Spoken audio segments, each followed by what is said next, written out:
This has been one of the most awesome systems that I've ever done for gardening. To get this many plants in this small of a space has been incredible. All right guys, I got Jake and Daisy here, and they have run an amazing homestead on the outskirts of Kansas City. If you can hear me through the roosters and all the birds and everything going on here. We're gonna get started and we're gonna show you some of the stuff they got out here.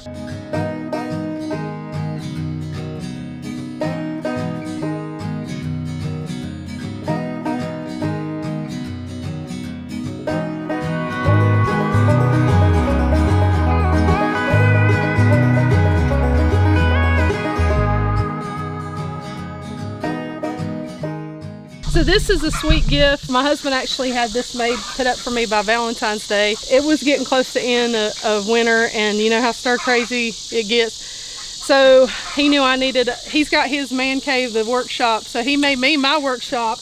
And this is where the magic happens. This is a creation of his as well. These vertical gardening towers. This is a perfectly good used recycled barrel. 55-gallon barrel. 55-gallon barrel. Cut the lid off of it, and then you cut slits in the side all the way around it. I take and heat that up with a torch, and then take like a big wine bottle, and then while it's still hot, shove that in there and let it cool down. And once it's cooled down, you can see some of them are a lot better than others. I got better as I was going along. That's probably one of the later ones I built. So cool. So it's like a miniature tower garden. Exactly. And so what I did was, you look at all this, that would be a lot of potting soil to fill this all up. So I had the neighbor go over with his tractor, get me a big scoop, couple scoops of dirt, pile it up out here. And then in the bottom of it, I took the lid and saved it. And then down in the bottom, I put some just basically chunks of firewood, set them in there to give me a little gap in the bottom. And then shove the lid down in there, and then I use that weed barrier fabric and put that in the bottom to keep the dirt from trickling down into there. And it's got an overflow drain on the bottom. You might be able to see it on one of these. And, yeah, right there. Yep. So if it fills up, you know, past a certain level, it's going to drain out of there to keep it from holding too much water in case they get flooded.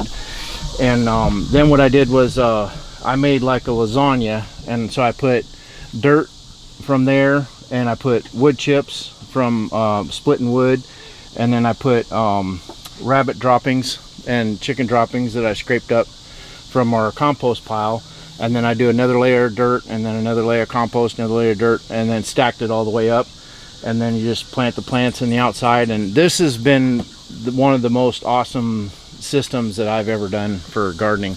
To get this many plants in this small of a space has been incredible. And theoretically, I guess you could you stack these if you wanted to save more space? You had more height. I don't have the height in here now. If I was to do this over, I would probably put about a 16-inch to a 2-foot wall around the whole outside of this, and then set this greenhouse on top of that, which I may do this winter after the growing season, to get this up off the ground and give it a little bit more height. Yeah. But one of the beautiful things about these barrels is the sun shining down on here in the wintertime. It heats all this dirt up, and this is enough dirt to hold the temperature inside this greenhouse down to like about 25 degrees. Wow. Then it won't freeze in here. You'll actually get frost on the outside of this.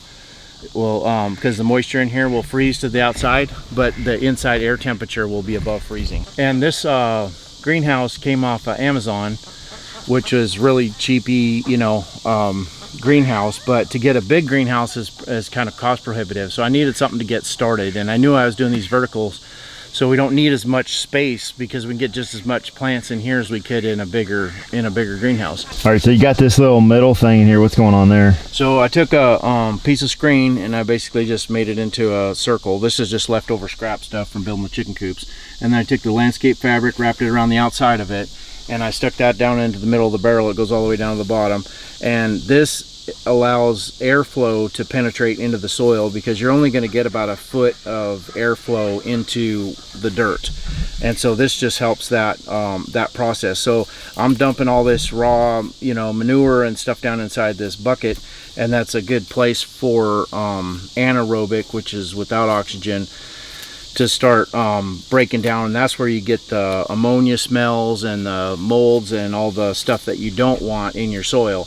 So by adding the air to it, then you have an anaerobic process, which is with oxygen, and then that's the right kind of bacteria for all of your breakdown process to keep from you build up too much ammonia. Basically, is what happens if you don't have the air. I just found the secret to MacGyver over here. Yeah. What's going on there, Jake? Well, I built that.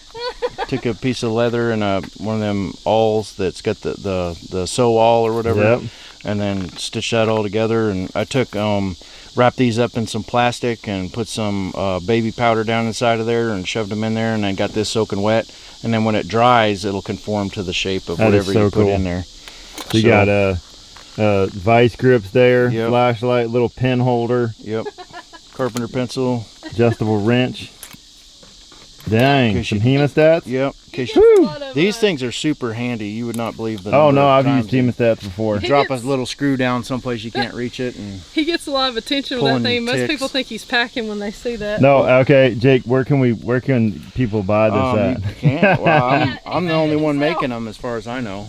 I mean, there's some commercial things that are doing some things that are similar, but there's nothing like this. You know? Okay, well that thing is super cool. I kept on staring at it. I'm like, what does he have down there? That Yeah, thing? one of these will like last about 20 years. Oh, I so- don't When he doubt was- it. Some thick leather, huh? Yep. When he So was a I kid- built several of them. When he was a kid, his dad took him to the Tandy leather tooling class, and I forget when it was, he asked me to get him some stuff to tool, so I went up to Tandy and I got him some leather tooling, and he made him another one. So cool. That's awesome. So I built one of these for my uncle originally, and he was a firefighter EMT, and he hated always having to run back to the truck just to get something real quick. And so he said, these are the tools that I need in a pouch, and so I built that for him. And then he was wearing it all the time, even on his days off. And I said, you wear that thing even on your day off? And he's like, yeah, it's addictive. And he says, here. So he throws it to me, and he says, put this on for a couple days. It was on a weekend. So I wore it for a couple days, and I was like, "Oh man, I got to build one of these." And you would be surprised how many times you're reaching down for something. And if I'm not wearing it, I feel like I'm naked because I'm so used to just having everything right there. We've harvested lettuce. This got weedy because the ground we got had weeds in it, and it was cheaper than getting some kind of filler soil, so we just used what we had. So this is oh yeah, he's got a sprinkler system set up. This was onions. And I've harvested the onions because it's time for that. I stuck this over here because there's nothing in this thing. But I got some sweet potato vine in here. I need to get some more because, I don't know, I tried to make more out of these, but I just kind of went with what I had.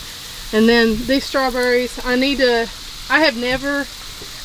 were bare roots when I stuck them in here, but we got a harvest this year off of bare roots. So I'm going to have to parse these out and protect them for next year because they're starting to vine off, and I just didn't think about that because over there they got destroyed by the birds of the air, and then of course they didn't survive me. I didn't water them, and now in here they get watered, but it's super hot in here, so I don't know what kind of temperatures these can actually withstand. And kale is just the perennial. It just does. I mean, I just got the stuff that I ain't ate off of. I may feed some of this to the birds or the rabbits because it's kind of shot, but I've got a little bit of a harvest in here. And that was garlic, and we've tried twice, and it's too hot for it right now. We're just gonna have to try again when it gets cold. And then Jake, you got the sprinkler system up here on the side. You can twist these and they spray and stream. Okay.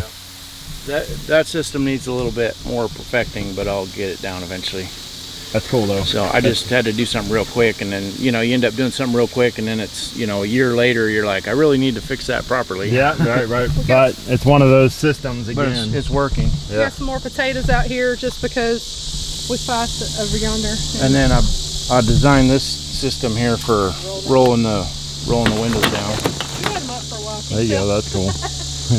And then to roll them up,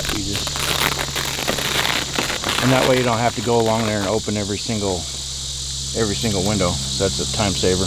There you go. PVC. DIY little roll-up thing. There's just scrap leftover stuff. So I repurpose a lot of stuff. That's why I got so much junk laying around here.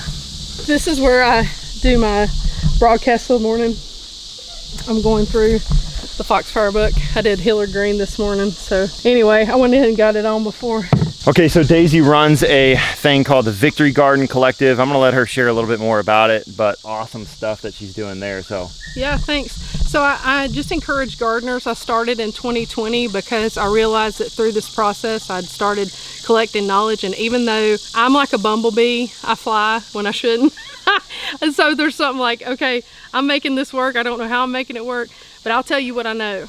Because folks was starting to see the supply line issues, and I was like, I'm gonna use this to encourage folks. And what if there came a time where we needed to be able to subsist on what we grew, like my people did in the Appalachians? So I just got people in a group, and right now one of the things I'm doing, my daddy gave me the Foxfire series for Christmas, and this is basically the tale of Appalachia. There's a lot of people who were illiterate and didn't write things down, and their grandkids, through this one teacher, they went and interviewed the old timers, and all the stories went into this book.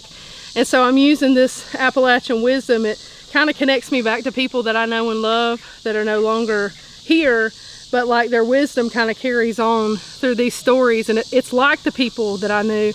And you know, what can I use and what can we use from this wisdom? And so I do about 15 minutes. I call it Listen as You Garden, because the biggest thing about our gardens is we dream and we work and we plan, and then this time of year sometimes it just goes to pot because we don't get out there and water and weed and pick. And even so, like I said, I was given vegetables from some folks, and it's like, you know, I'm no shame on them, but that's good food they could be putting up for the winter for them that they won't have to buy at the store. And it's not as hard as you think to put it up. It just takes a little extra to do it, and I've learned simple ways to do it, and so I'm passing that on. And I even doing a canning class, which is kind of weird to do online, but I'm figuring it out. I did it last year. guys, so if you're interested in the Victory Garden Collective, I'll leave a little link in the description below. Y'all can go and check out what Daisy's doing there. Like I said, awesome stuff.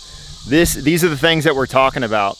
Reconnecting with generations past, the gap that has happened over these generations, and us really rediscovering what it looks like to grow our own food again. And so even that book, that's exactly what you're doing there, the Foxfire book. So interested in the Victory Garden Collective, like I said, I'll leave a link in the description below. You can go and check out her group, and yeah.